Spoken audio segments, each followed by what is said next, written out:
She aimed low in life. Some of us just have more ambition, I guess.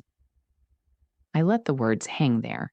Didn't flinch, didn't blink, just wrapped my hands a little tighter around my lukewarm coffee cup and watched Brenda Patterson smile at the other mothers like she'd said something clever. If you've ever been judged by someone who doesn't know the first thing about your story, hit that like button and subscribe. My name is Karen O'Malley. I'm 46 years old, and up until 30 seconds ago, I was standing in the fluorescent hum of Jefferson Elementary's multi-purpose room, listening to Principal Hendricks drone on about the spring carnival budget like any other parent volunteer. Now I'm watching a woman in a cashmere sweater and diamond studs explain to a circle of nodding heads exactly why my life choices make me a cautionary tale. She doesn't know that yet. Tomorrow morning, I'll be behind the wheel of bus 47 by 6:15, same as always. Coffee in the cup holder, route memorized down to the second. 32 kids who depend on me to get them to school safe. But tonight, in this room that smells like floor wax and stale cookies, I'm just the bus driver, the woman who aimed low. The thing about silence is that it isn't always passive. Sometimes silence is the sharpest answer. I learned that in places Brenda Patterson couldn't find on a map. Growing up in the O'Malley household meant earning your place at the table. My father drove long-haul trucks for 31 years. My mother worked the night shift at St. Mary's until her knees gave out. We didn't have ambition the way Brenda means it. We had duty. We had showing up. I was the middle child, too quiet, too serious, too interested in engines and maps when my sisters were interested in prom dresses and college brochures. My guidance counselor called me practical. My mother called me steady. The Army called me exactly what they needed. I enlisted 3 weeks after my 19th birthday, motor transport operator. The recruiter said I'd be driving supply trucks on bases in Germany, maybe South Korea, safe routes, predictable schedules. That was before the towers fell. That was before the triangle of death. Some memories don't fade. They just get quieter.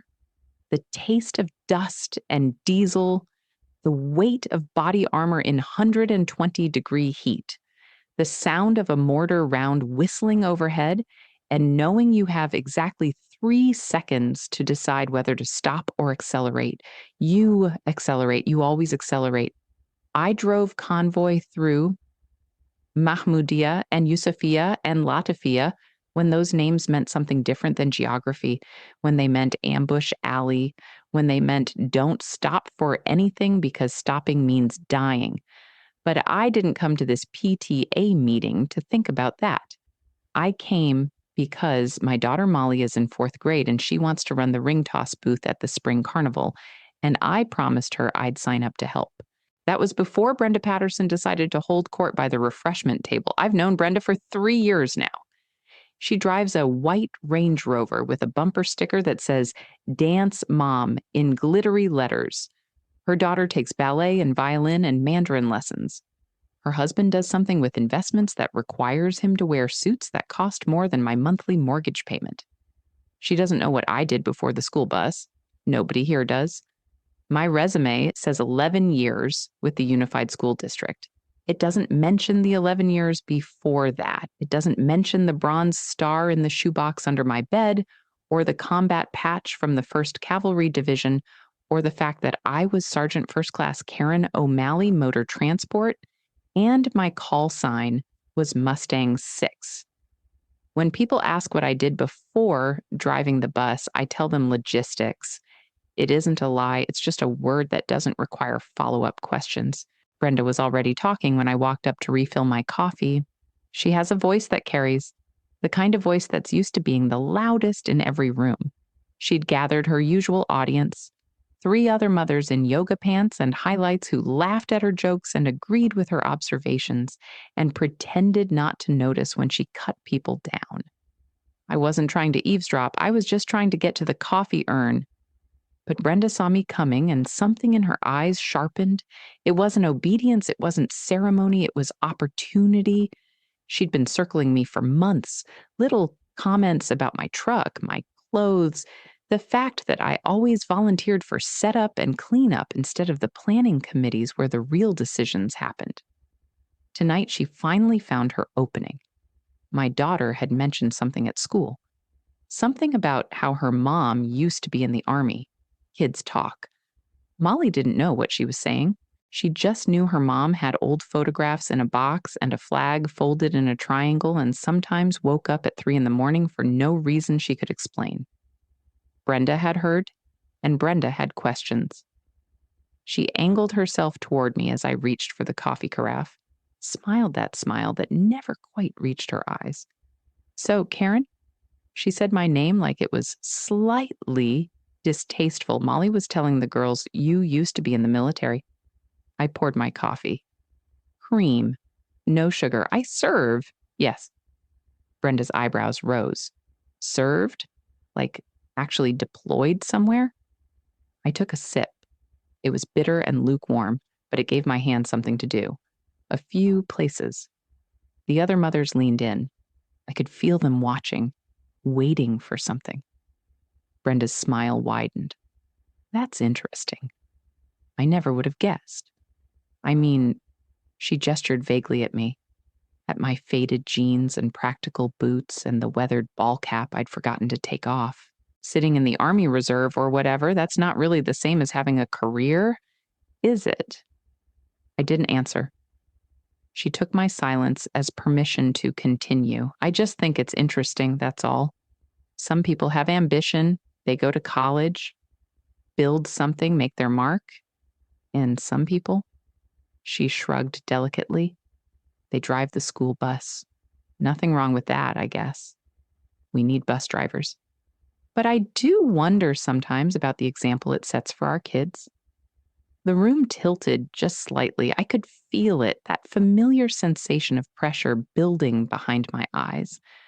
I folded my hands around my coffee cup, steady, still. Brenda leaned toward her audience, lowering her voice to a stage whisper that carried across the entire room. She aimed low in life. Some of us just have more ambition, I guess. Laughter, soft and polite and sharp as glass. I took another sip of my coffee. They had crafted this story carefully. The bus driver, the woman who settled, the mother who couldn't quite keep up with the other mothers and their yoga studios and their vacation photos and their husbands' promotions. They hadn't just overlooked me. They'd rewritten me. The room was getting warm. Too many bodies, too little ventilation. The fluorescent lights buzzed overhead like insects. Even the motivational posters on the walls seemed to sag under the weight of Brenda's judgment. Outside, through the multi-purpose room's high windows, I could hear traffic on Main Street, the rumble of engines, the hiss of air brakes. Brenda was still talking. Something about how it takes all kinds and how she wasn't judging, just observing, and how maybe if some people had applied themselves earlier in life, they wouldn't have to wake up at 5 in the morning to shuttle other people's children around. I wasn't really listening anymore. I was thinking about a road outside Mahmoudiya. August 2004, temperature 118 degrees, 23 vehicles in the convoy, ammunition and medical supplies that absolutely had to reach forward operating base Falcon or people would die. I was thinking about the moment the first mortar round landed 50 meters ahead of my gun truck, close enough to spray rocks against the windshield, close enough to make Specialist Rivera in the passenger seat start praying in Spanish. I was thinking about the decision I made in the 3 seconds between that round and the next one.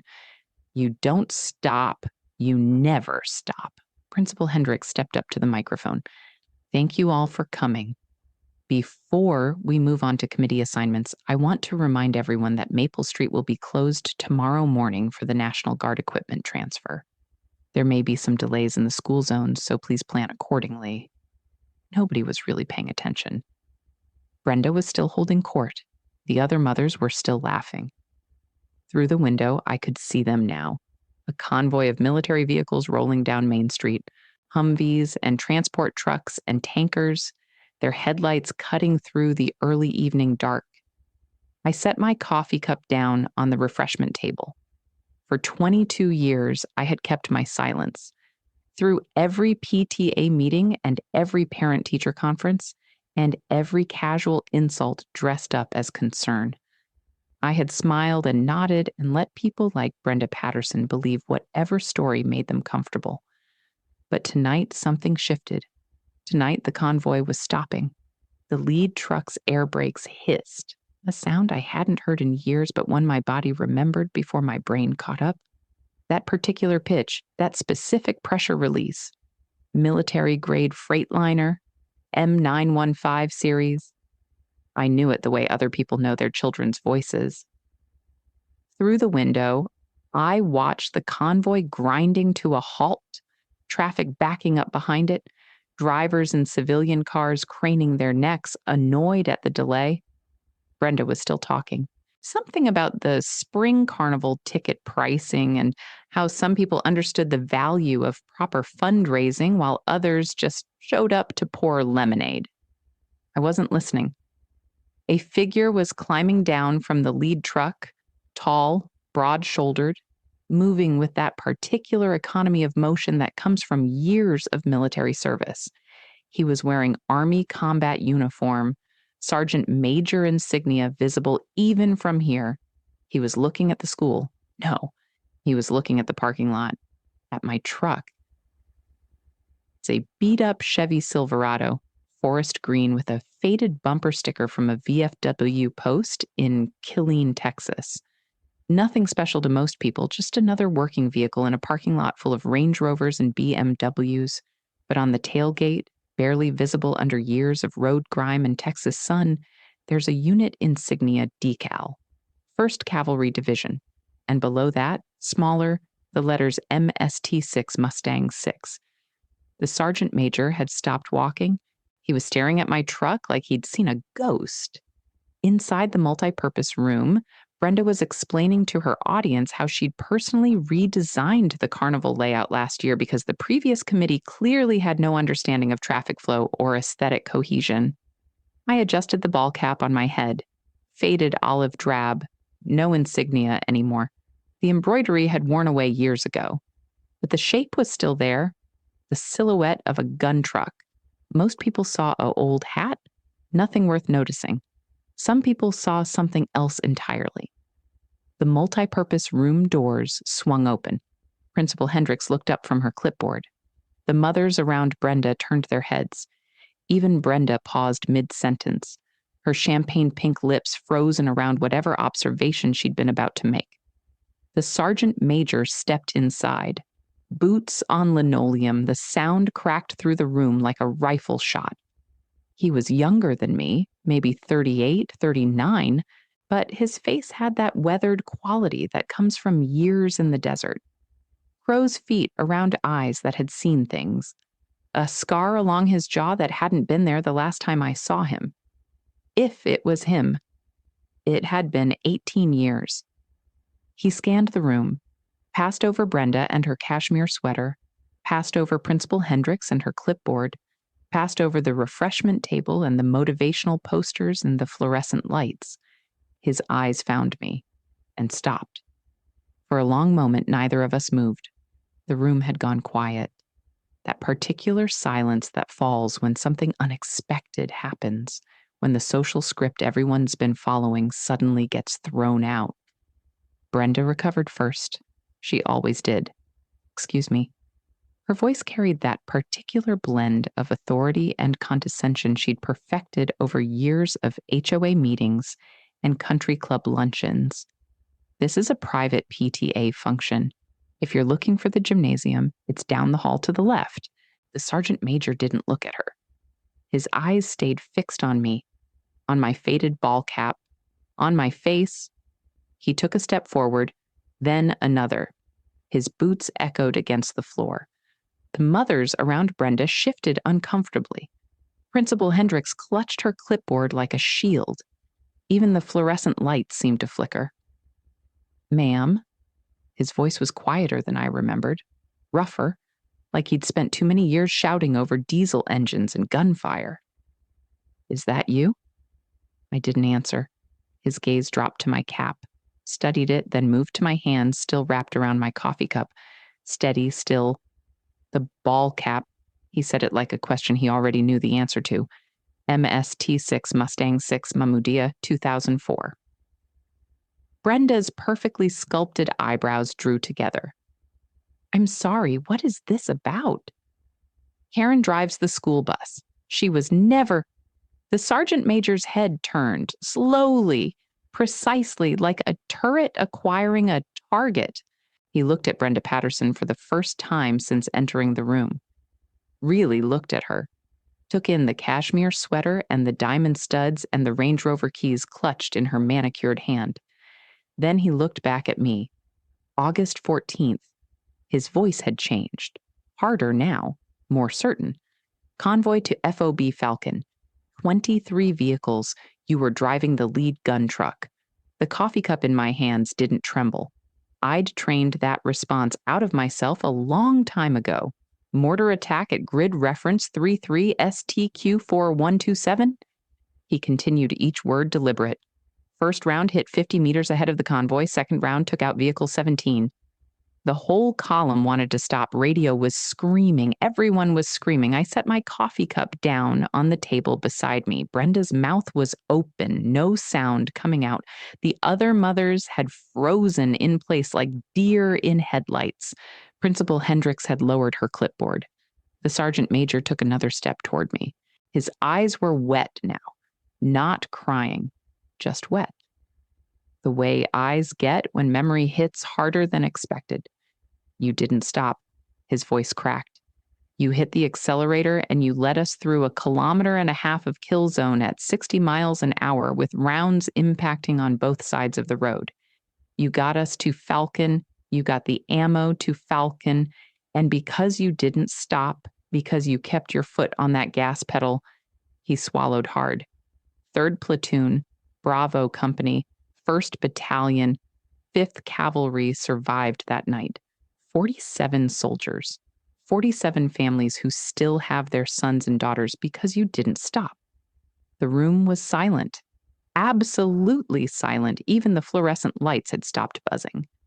The sergeant major straightened. His hand came up. Crisp, formal, perfect parade ground form. He saluted me. Not a casual gesture, not a wave or a nod or any of the informal acknowledgments that civilians mistake for military courtesy. A full, proper salute. The kind you render to a superior, the kind that carries the weight of everything you can't put into words. Sergeant First Class O'Malley. His voice rang through the multi-purpose room. Ma'am, we're alive because you didn't stop. The other soldiers had gathered at the door. 5 of them. Different ranks, different ages, all wearing the same expression, all watching. One by one, they saluted. I stood there in my faded jeans and practical boots, my weathered ball cap, and my lukewarm coffee surrounded by women in yoga pants who'd spent 3 years deciding I wasn't worth knowing. And I returned the salute. The sound that escaped Brenda Patterson's throat wasn't quite a gasp.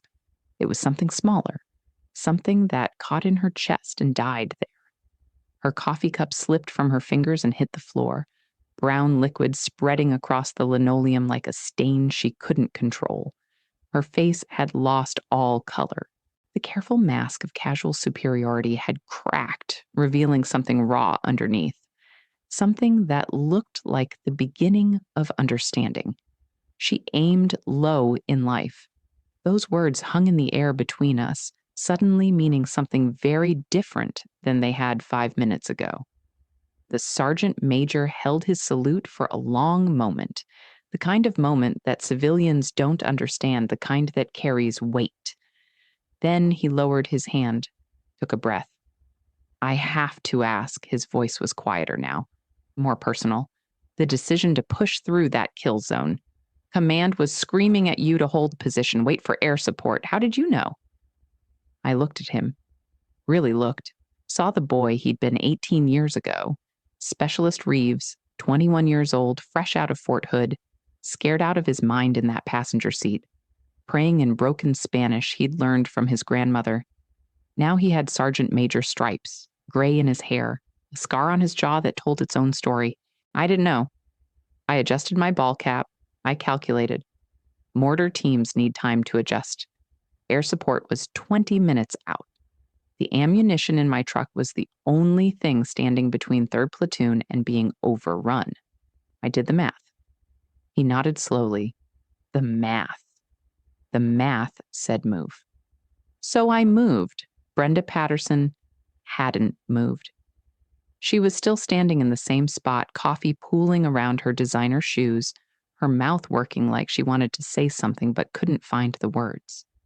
The other mothers had spread out. Some had pulled out their phones. Others were whispering to each other, stealing glances at me like they'd never seen me before. They hadn't. Not really. One of the soldiers at the door stepped forward. Younger than Reeves, maybe 25. She had specialist insignia and the kind of alertness that came from recent deployment. Ma'am, she addressed me directly. Sergeant Major Reeves has told us about that convoy every year since I enlisted. It's required reading for every motor transport operator in the battalion. Your after-action report is in the training manual. I didn't know that. There's a lot I don't know about what happened after I mustered out. I didn't want to know. I wanted to drive my bus and raise my daughter and let the past stay where I buried it. Brenda finally found her voice. I didn't. She stopped, started again. You never said anything. All these years, you never... I turned to face her. She flinched, actually flinched, like she expected me to yell, to gloat, to throw her words back in her face with compound interest. That's what she would have done. Instead, I picked up my coffee cup, took a sip. Let the silence stretch. You didn't want the truth, Brenda. My voice was calm, level. The same tone I used when a kid on my bus was having a meltdown. You wanted a story, so you wrote one. I didn't. You wrote a story about a woman who aimed low, who lacked ambition, who settled. I set the cup down. It made a small click against the table. You wrote it because it made you feel better about the choices you made. That's not my problem to solve. The room was absolutely still. Even the soldiers at the door had stopped moving. I served 11 years, 4 deployments, 2 Bronze Stars, and a Purple Heart that I never talk about because the day I earned it, 3 people in my convoy didn't come home. I don't owe you that story. I don't owe anyone that story. Brenda's lower lip was trembling. The other mothers were staring at her now, not at me, watching the cashmere sweater and diamond studs like they were seeing them for the first time. You spent 3 years deciding who I was based on what I drive and what I wear and whether I sit on the right committees. I let the words land without raising my voice. That says nothing about me. It says everything about you. I turned back to Sergeant Major Reeves. Your convoy's blocking Main Street. Traffic's backing up. You should probably move out before the local police start asking questions. He almost smiled. Almost. Yes, ma'am. Then, quieter. It's good to see you, Mustang 6. It's just Karen now. He nodded. Understood. He turned to leave. The other soldiers filed out behind him. At the door, he paused, looked back. Ma'am? One more thing. That night, after we made it to Falcon, after the dust settled and we realized we were all still breathing, Command wanted to put you in for a Silver Star, said what you did was above and beyond. I remembered. I declined, told them to give it to Specialist Martinez instead, the gunner who kept the 50 cal firing even after shrapnel took out his shoulder. He deserved it more than I did. Martinez got his medal, Reeves said, but Command never forgot what you did. Neither did we. Then he was gone. The doors swung shut behind him. Through the window, I watched the convoy rumble back to life, one vehicle at a time, headlights cutting through the darkness as they pulled back onto Main Street. The multi-purpose room was very quiet. Principal Hendricks cleared her throat. Well, I think, she looked down at her clipboard like it might tell her what to do next. Perhaps we should take a short break before committee assignments. People started moving. Slowly at first, then faster, the spell breaking. Brenda was still standing in her puddle of spilled coffee. One of the other mothers, Jennifer something, I'd never learned her last name, had stepped away from her, created distance. It was a small thing, a few feet of linoleum, but I'd been watching group dynamics my whole life. I knew what it meant. Brenda Patterson had built her kingdom on being the arbiter of who mattered. Tonight, that foundation had cracked. I didn't stay to watch it crumble. I walked out of the multipurpose room, through the hallway lined with children's artwork, past the trophy case with its dusty evidence of achievements no one remembered, and out into the parking lot where my beat-up Silverado sat waiting.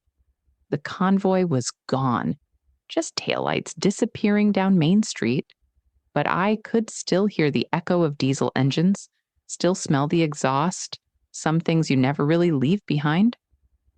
I climbed into my truck, sat there for a moment with my hands on the wheel, the same position I'd held 1,000 times on 1,000 different roads, the weight of it familiar, comfortable. My phone buzzed. Text from my daughter. How was the meeting? Did you sign up for ring toss? I typed back. Signed up. See you soon. 3 weeks later, I read about it in the local paper. Brenda Patterson had resigned from the PTA executive board, cited personal reasons. The article was small, back page. Nobody cared much. I heard the rest from other parents. How her social media posts had gone quiet. How her usual circle had started finding excuses not to meet for coffee. How her daughter had mentioned at school that mommy was crying a lot lately. I didn't feel satisfaction. I didn't feel vindication. I felt tired. The thing about silence is that it protects everyone. It protects me from questions I don't want to answer. It protects other people from truths they're not equipped to handle. It's not weakness. It's not shame. It's just weight, and you learn to carry it. The morning after the PTA meeting, I was behind the wheel of bus 47 by 615. Same as always. Coffee in the cup holder. Route memorized down to the second. 32 kids who depend on me to get them to school safe. They don't know about Mahmoudiya. They don't know about the Triangle of Death or the convoy to FOB Falcon or the night I drove 1.5 kilometers through a kill zone because stopping meant dying, and they know I miss Karen. They know I always wait until they're inside before I pull away. They know I keep emergency supplies in the first aid kit and granola bars in the console for kids who didn't get breakfast. That's enough. That's more than enough.